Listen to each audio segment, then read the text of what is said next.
Good morning students.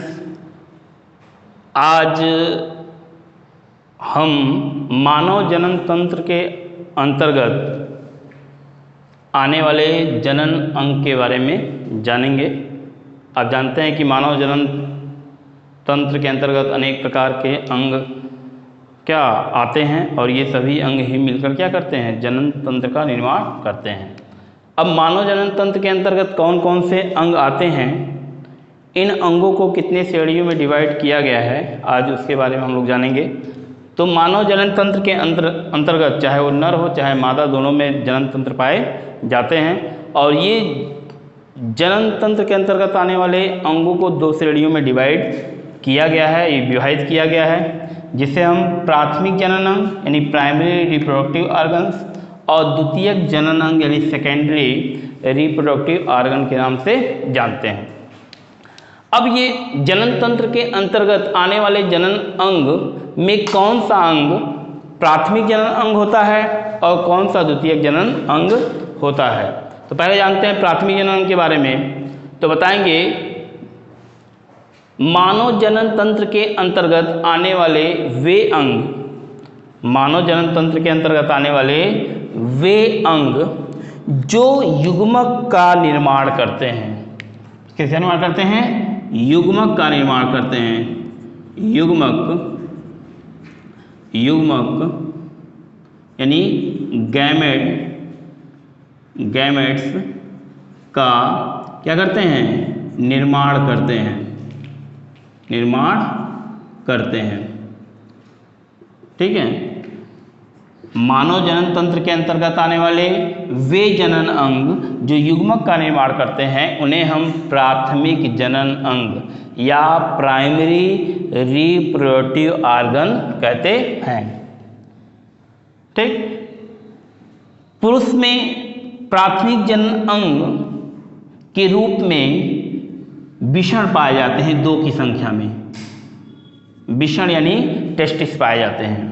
और स्त्री में प्राथमिक जनन अंग के रूप में 2 की संख्या में अंडाशय पाए जाते हैं। ठीक।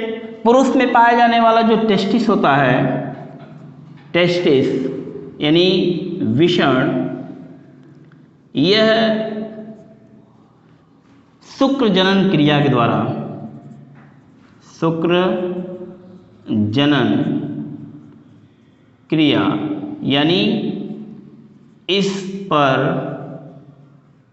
मैटोजेंसिस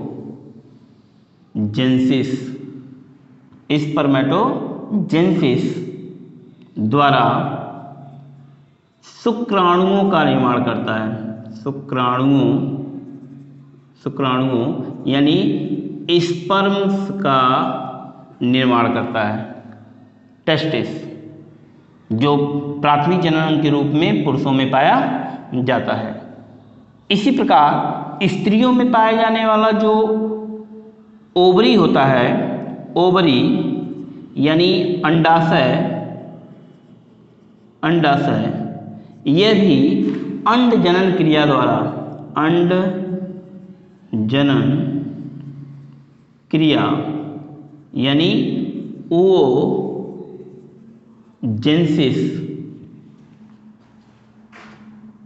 द्वारा युग्मक के रूप में अंडाणु यानी ओवम का निर्माण करती है। तो ये बताया गया है कि मानव जनन तंत्र के अंतर्गत आने वाले वे अंग जो क्या करते हैं, युग्मक का निर्माण करते हैं, उन्हीं को हम क्या कहते हैं? प्राथमिक जनन अंग कहते हैं। एक और विशेषता, प्राथमिक जनन अंग वो युग्मक का तो निर्माण करते हैं, साथ ही साथ अंतःस्रावी ग्रंथि की तरह कार्य करते हुए हार्मोन्स का भी स्राव करते हैं। ठीक। तो अब यहाँ पर टेस्टिस जो होता है, ये कौन सा हार्मोन स्रावित करता है? टेस्टिस जो होता है टेस्टोस्टेरॉन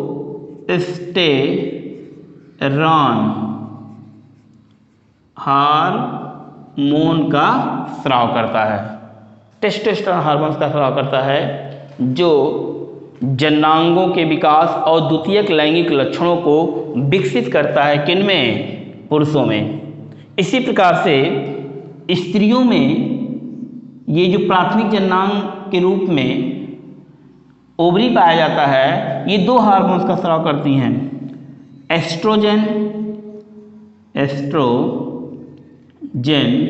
और प्रोजेस्टेरॉन हार्मोन्स का स्राव करती हैं। ये भी उनमें जननांगों के विकास, युग्मक निर्माण और उनके द्वितीयक लैंगिक लक्षणों में क्या करते हैं? सहायता करने का, उनको विकसित होने में सहायता प्रदान करने का कार्य करते हैं।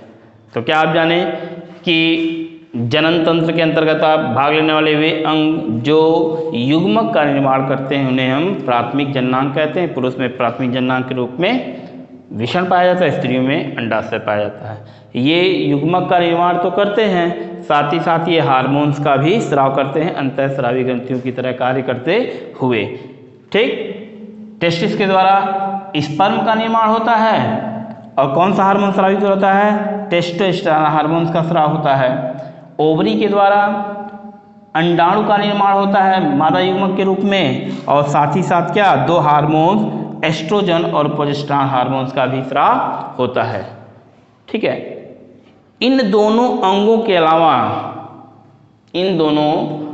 के अलावा स्त्री और पुरुष के जनन तंत्र में अन्य जो जितने भी अंग पाए जाते हैं जो जनन में सहायता प्रदान करने का कार्य करते हैं, उनको हम द्वितीयक अंग की श्रेणी में रखते हैं। ठीक है, जैसे पुरुष के जनन तंत्र में शुक्रवाहिनी, वास डिफरेंस जिसे कहते हैं, अधिवसान एपिडाइडिमिस, शुक्राशय सेमिनल वेजाइकल, प्रोस्टेट ग्रंथि और शेष श्रेणी पेनिस, ये इतने जो अंग हैं ये जनन में सहायता करने का कार्य करते हैं, युग्मक का निर्माण नहीं करते हैं, ना ही हार्मोन्स का क्या करते हैं? निर्माण करते हैं। इसलिए इनको किस में रखा गया है? पुरुष में द्वितीयक जननांग की श्रेणी में रखा गया है। इसी प्रकार से स्त्रियों में अंडाशय के अतिरिक्त और भी उनके जनन तंत्र के अंतर्गत अंग आते हैं, अंडवाहिनी, गर्भाशय, योनि भग, वर्थोलिन ग्रंथियाँ, स्तन ग्रंथियाँ, ये सभी जो होती हैं ये स्त्री के जनन तंत्र में या जनन में सहायता प्रदान करने का कार्य करती हैं। इसलिए इनको किस में रखा गया है? द्वितीयक अंग की श्रेणी में रखा गया है। ठीक है, तो आज हम जनन अंग के बारे में पढ़े हैं। नेक्स्ट वीडियो में थैंक यू।